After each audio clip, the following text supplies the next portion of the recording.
Your Holiness, thank you very much. I want to build on a little bit on what Ms. Walton was asking about. When we spent time together in South India, I was very fortunate one morning to be present during your personal morning meditation. And it was a very incredibly moving experience for me. And at the end, you explained to me that this was a type of analytical meditation and that it can help cultivate compassion in the brain. We understand the importance of compassion, but the idea that it can be cultivated by one's own practices, I think, was very interesting to me. We think about building muscles, it takes time to build a muscle, but the brain can change very, very quickly in response to meditation. So how does that happen? How is compassion cultivated through meditation? Now meditation, actually my also the daily sort of practice of meditation, two things. One, selfish, self-centered attitudes consider the source of problem. So meditation to reduce self-centered attitude. So the opposite of self-centered attitudes is altruism. Think other. Then self-centered attitudes reduce. So this is one of my main practice. As soon as I wake up morning, I always recite one shloka. So long space remain, so long sentient being remain, I will remain in order to serve them. Very powerful. This one practice. Another practice is, when you get up, I, then investigate, where is I? So this is my body. With that, my brain and my mind. Where is I? Even Buddha's body, not Buddha. Buddha's speech, not Buddha. Buddha's energy, not Buddha. Now where is Buddha? So similarly, now here, the feeling of I, something solid. Now that actually no base. So all mere designated. So that, helping to reduce the strong self here.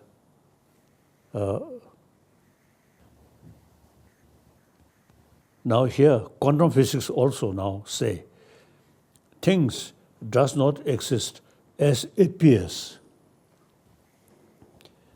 The appearance, things objectively exist. But if you investigate nothing, and the deeper reality, all mental creation. Quantum physics now say that. So quite similar. That's, the Buddhist philosophy. If you investigate I, nothing. So true practice, altruism, reduce self-centered attitude. Then another, like quantum physics, nothing independently exists as appears. So because things appears objectively, independently, then they are sort of grasping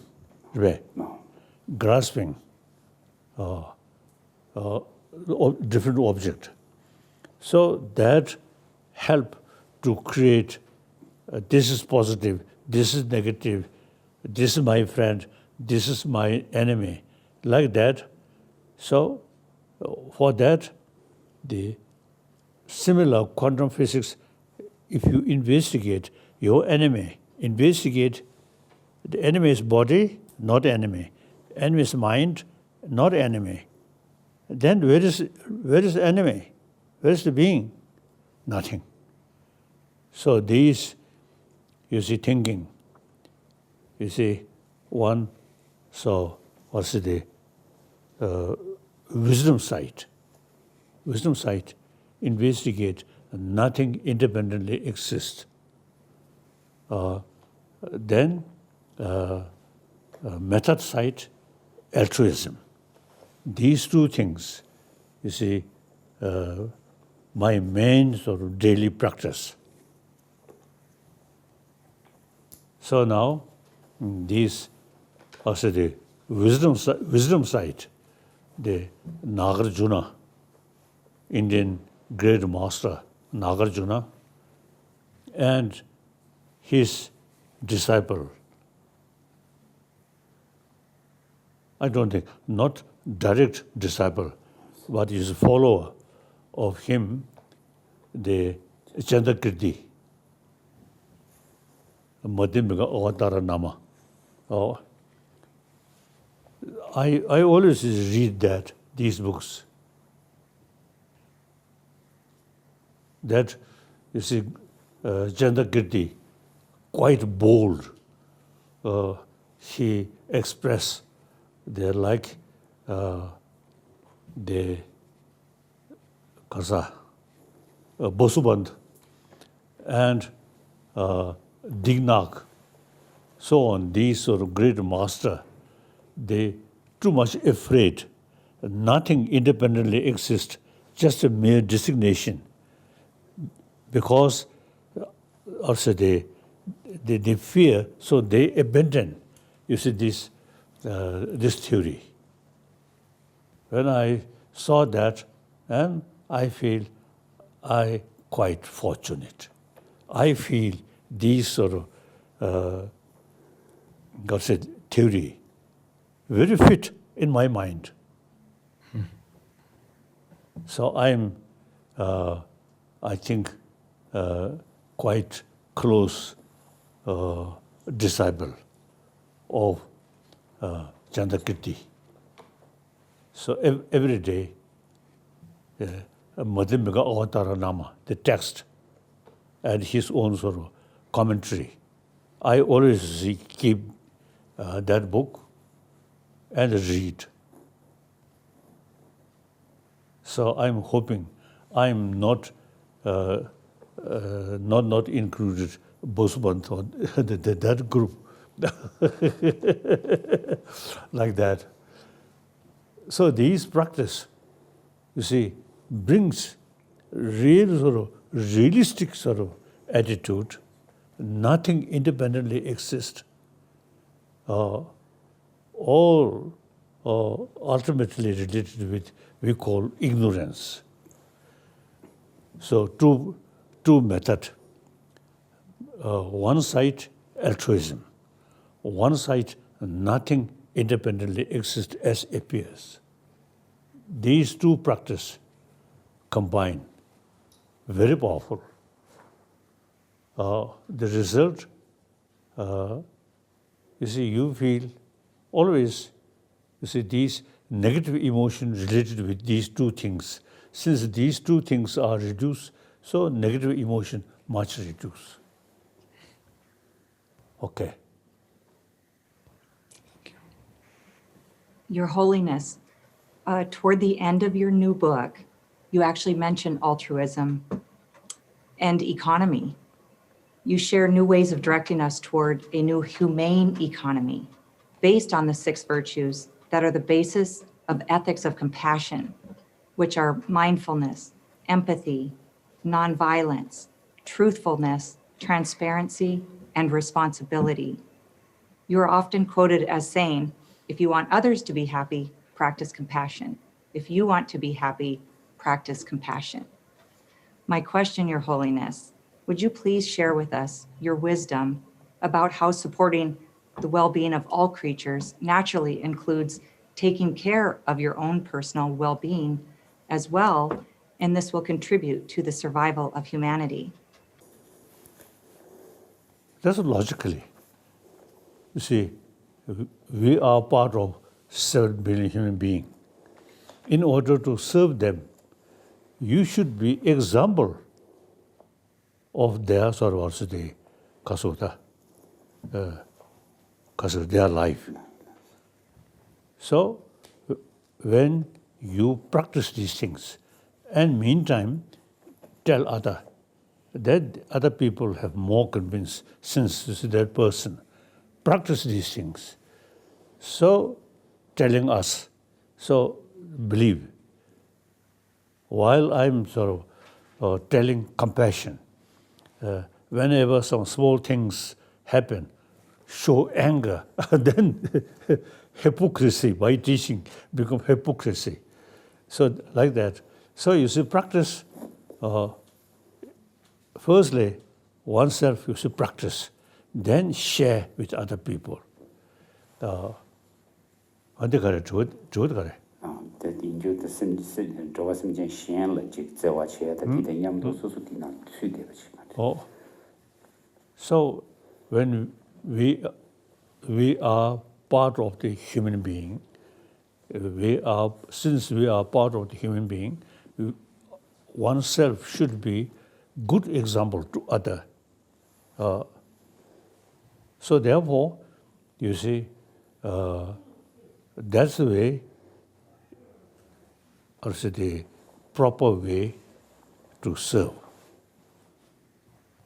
If you also practice and saying something different, then how to bring trust? 아주 가서다 이지가 가서래 된죄버 된투버. So when you preach others to do good, to be compassionate and so forth, you should be an example to them through your own practice. So now about 87-year-old, according to my own experience, these as soon as wake up and thinking two things, Ubaya side, Prajna side, or wisdom side, and method side, see that also the shaping my mind, then whole day you see these practice also the influence of these practice whole day remain that. And then for me the sleep very important. So when you get sleep, your mind very peaceful, then sleep also very peaceful. Too much anxiety, too much anger, firstly that disturb your sleep.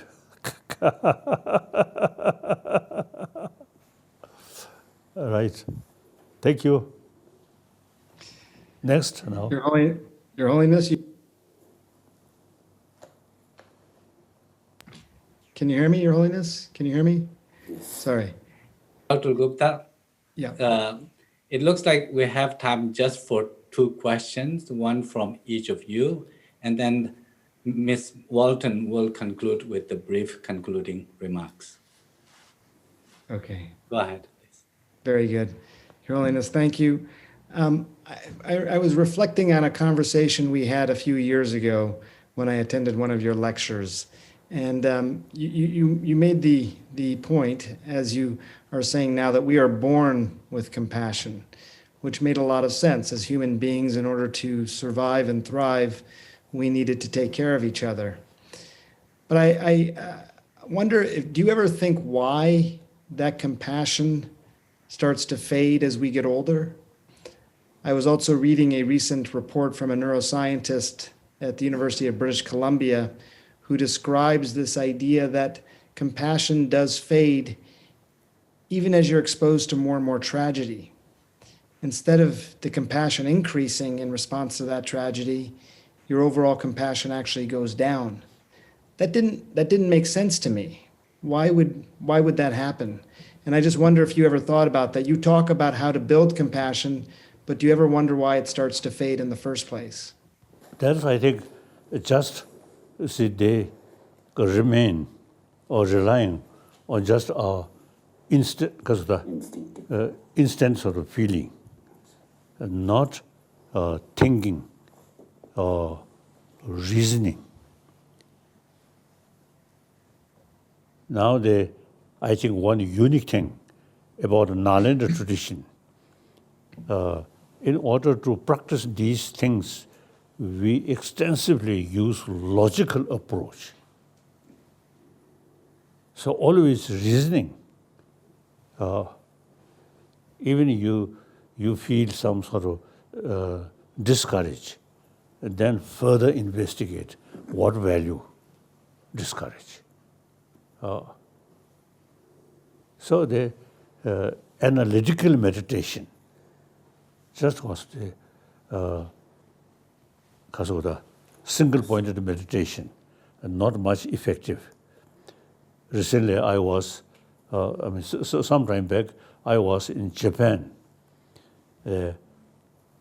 My one talk in one temple, and I told them the single-pointed meditation, good, but better analytical meditation and discuss. And I sort of suggested, and this very sort of hall should use not only just single-pointed meditation, but debate, more discussion. I express. So, debate and further investigation. Then, through sort of thorough debate and analytical meditation, then ultimately your self-centered emotion, then finally say, oh, I'm wrong. No proper reason. Anger or fear, selfish, all these emotions which bring problem, investigate, no basis. Then altruism and everything does not exist independently. Things are interdependent. Now these are about Prachita Samupand and Shunyata. So these sort of also practice, you see, actually destroy the very basis of selfish is ignorance. So the one unique thing about the Nalanda tradition is not just a single-pointed faith. No, investigate.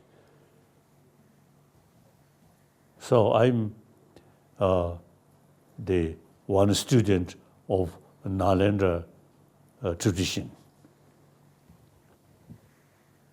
Since 8th century, the Nalanda master invited to Tibet. His name Shantarakshita, great logician, great philosopher. So since he introduced the Nalanda tradition, then we Tibetan Buddhists follow that way. So we consider the logical approach is very, very important. Even one's own teacher say something, we have to investigate. Buddha himself, you see, mentioned, oh, my follower should not follow my teaching out of faith, but rather thorough investigation. Buddha himself is told. So many Nalanda masters, they investigate Buddha's own word, then they find some Buddha's word, they find contradiction, so they reject. So that's Nalanda tradition. Me also, I'm tiny follower of Nalanda tradition. So even some Tibetan lamas, sort of some teaching, when I read that part, then I feel, oh,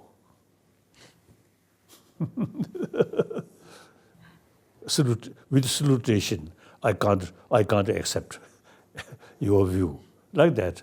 So that's very good, very good. Whole teaching based on reasoning. So we can go with scientists. If faith, then we cannot go together with modern science.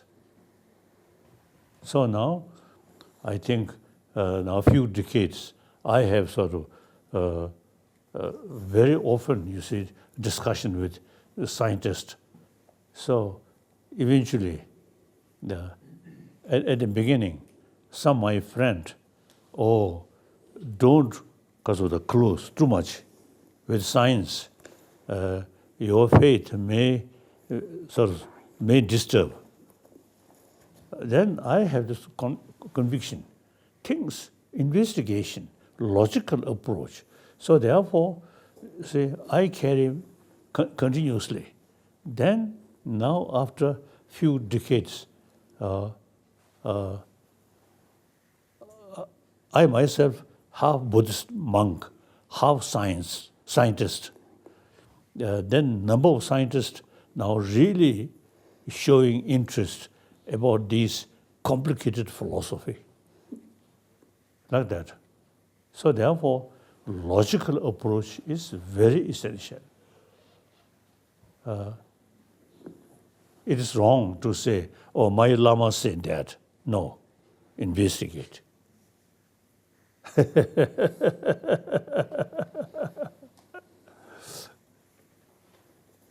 Yes, next. Thank you, Your Holiness. This next question will conclude our conversation this evening about consciousness, about COVID, about climate change, and about our connection with others and connection with people. The natural world can often seem distant and far removed from our daily lives and experiences. And we have seen during this pandemic that people are yearning for that connection, and more people are finding respite and strength in nature and with others, even if it is just from a digital connection. In your book, you observe that Buddha would be green. You describe how Buddha was born and his mother leaned against a tree for support, and he attained enlightenment sitting under the shade of a tree. These are powerful examples of our connection to and dependence on nature, ourselves, and each other. What can we do better to appreciate how a healthy planet sustains and restores our body, mind, and spirit? Please tell us how your connection to one another and to oneself through meditation and daily practice can make us into the oneness of humanity that you tell us. Now here, if we go deeper level, then two truths. One truth on the basis of appearance. One truth, ultimate reality. So the Nagarjuna says, Buddha taught according to truth. So the ultimate truth, the understanding about ultimate truth is as a direct opposite, opposing the ignorance. Then,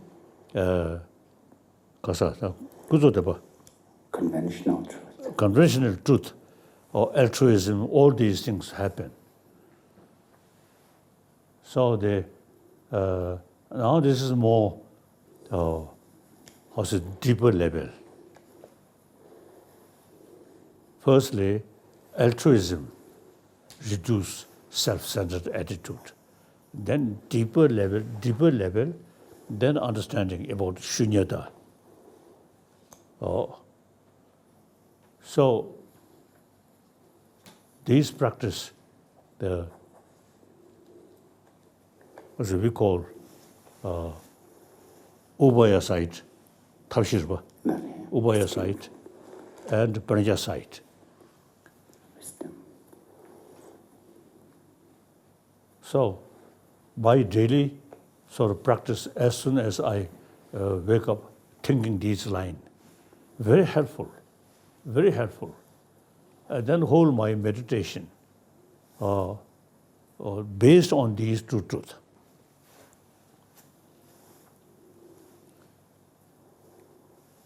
Okay, like that. Thank you, Your Holiness. It has been a joy and an honor for Dr. Gupta and me to have this conversation with you. I would like to welcome Dr. Gupta to have any closing remarks with His Holiness. Thank you. Your Holiness, thank you very much. We are very honored to be in your presence today. And somehow I always feel better whenever I get to spend some time with you. Maybe that's what you're teaching us all tonight, this morning, wherever you are in the world. But for me personally, it is hard to put in some sort of academic terms or to describe as a neuroscientist, but I just feel somehow more enlightened, more at peace, less agitated, and very thankful. And so what an honor. Melanie, thank you very much for allowing me to be here tonight. What a pleasure. And I wish all of you, I can see many of your faces on the screen, I wish all of you good spirit and good health as we get through these next several months. Thank you. Now basically, both Buddhist student of Nalanda tradition who study logical approach, and then modern scientists, we both seeker of truth, not just faith. So naturally, in a certain field, we can learn from scientists. Number point, the scientists begin to learn like that. So, True. I think the human brain, the source of ability to analyze or investigate, that is very, very precious. Very precious. So all problem can solve with this deeper understanding about the reality. Very helpful. Just a desire, wish, not answer. Analyze. Like that. Okay. Your Holiness. Your Holiness, before we conclude, Miss Walton has a brief closing remarks, please. 가자. 가. Thank you, Your Holiness, for this time this evening. I speak now for everyone who has joined us today. We are all moved by your wisdom and grateful for the opportunity to hear directly from you on how to improve the health and well-being of people and our planet. We agree with you that the world must foster, practice, and value compassion if we hope to find solutions to the many challenges facing humanity. As Your Holiness has said, compassion is a necessity, not a luxury, and we are here to share in your deep commitment to making our world a more peaceful and sustainable home for all 7.5 billion of its residents. Your Holiness, Rob and I cannot express how much we look forward to being with you in person at that time. Let us close by offering our many prayers and best wishes for your continued good health, your long life, and the realization of your aspirations for for compassion in the world. Thank you for guiding humanity at this time. We are so grateful. Namaste. Thank you. Thank you, Your Holiness.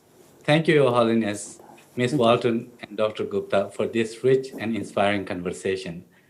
The insight that Your Holiness has offered will guide us and sustain us as we embark on the next important phase of our work towards advancing a global culture of compassion. Your Holiness's vision for compassion and ethical world for all is an inspiration for us all, and we pray for your long and healthy life and for your continued guidance on this journey. Thank you so much. Thank you. Thank you.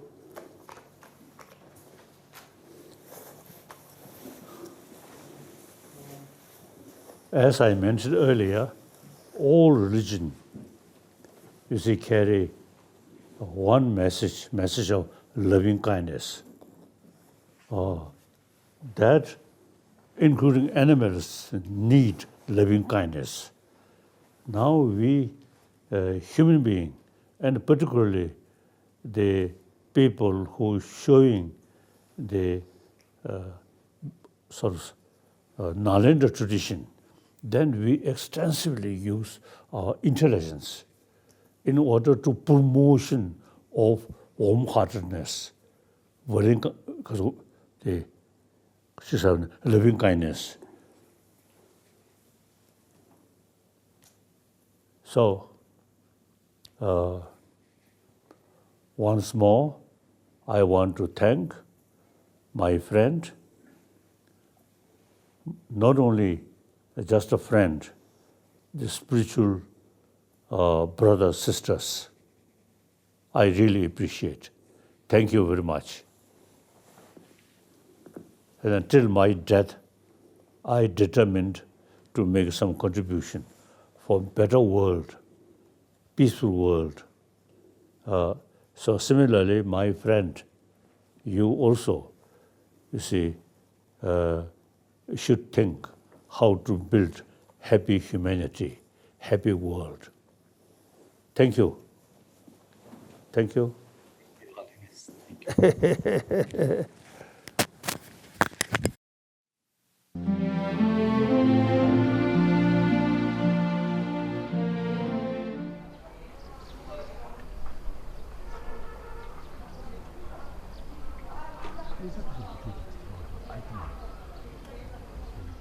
Good morning to His Holiness and to all our audience joining us today from various parts of the world.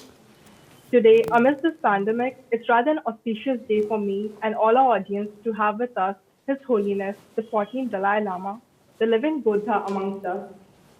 His Holiness is rightly regarded as the manifestation of Avalokiteshwar, the Bodhisattva of compassion and the highest spiritual leader of Tibetan Buddhism. With great honor and prestige, I would like to greet His Holiness on behalf of Texas IIT Bombay and all our audience. His Holiness, we have always considered yourself as the son of India and have worked towards revival of ancient Indian wisdom. In the context of the same, I request you to enlighten us with your views on how we can combine ancient Indian knowledge with the modern education system and how we could give education a more moral touch and make it more impactful.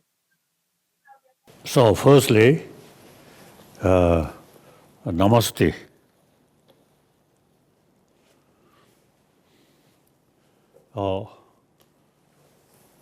I really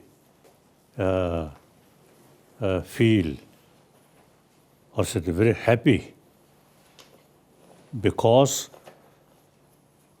now India, the over 1,000 years, the concept of ahimsa, concept of karuna,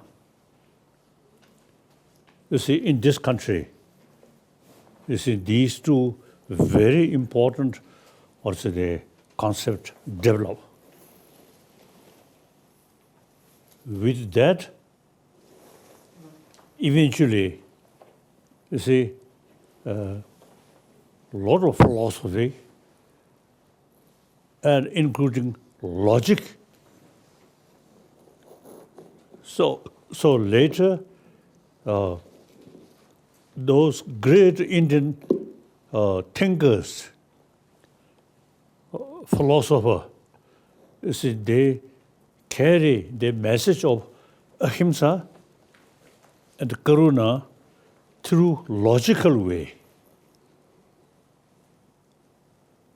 So now, today, of course, I respect all tradition because I fully committed promotion of religious harmony and also the harmony in different people, like that.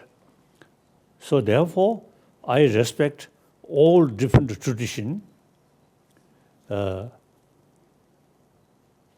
but if we, through a logical approach, investigation, then the India's, you see, 1,000-year-old, this concept, very logical.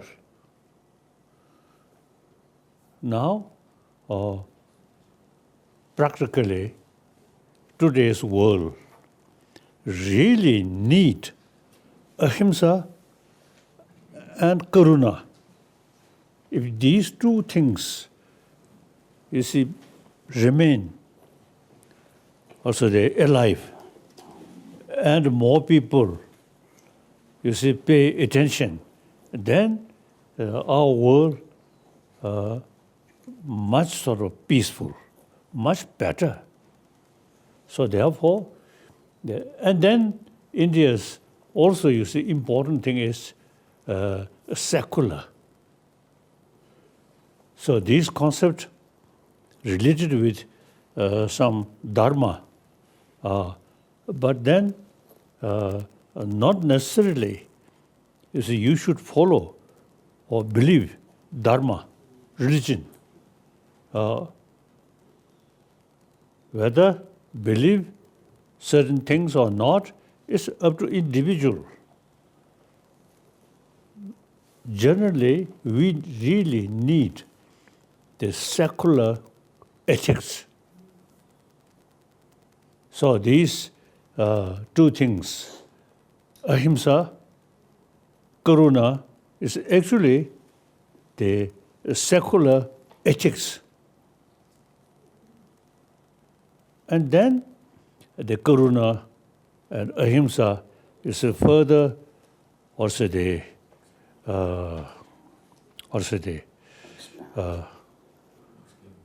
then different religious tradition, different philosophy, you see, involved. So now, today, I feel great honor to speak with people who actually belong this country. So we are actually follower or student of this ancient Indian thought. I always describe, in 1,000 years ago, you see, you are our guru. We are chela. You see, we learn from India. Now, the 7th century, the Tibetan king, he married with Chinese princess. And also, firstly, Chinese or the emperor introduced Buddhism in Tibet. But the Tibetan king, Songtsen Gampo, he married with Chinese princess, and also you see the most statue, important statue, Buddha statue, and picture, that one, you see, brought from China. But it seems, you see, the Tibetan emperor, Songtsen Gampo, 7th century, certainly he enjoyed that marriage, and but he feel too tired to learn Chinese letter, too complicated. So he, in spite marriage and very close link, he determined he want to develop our own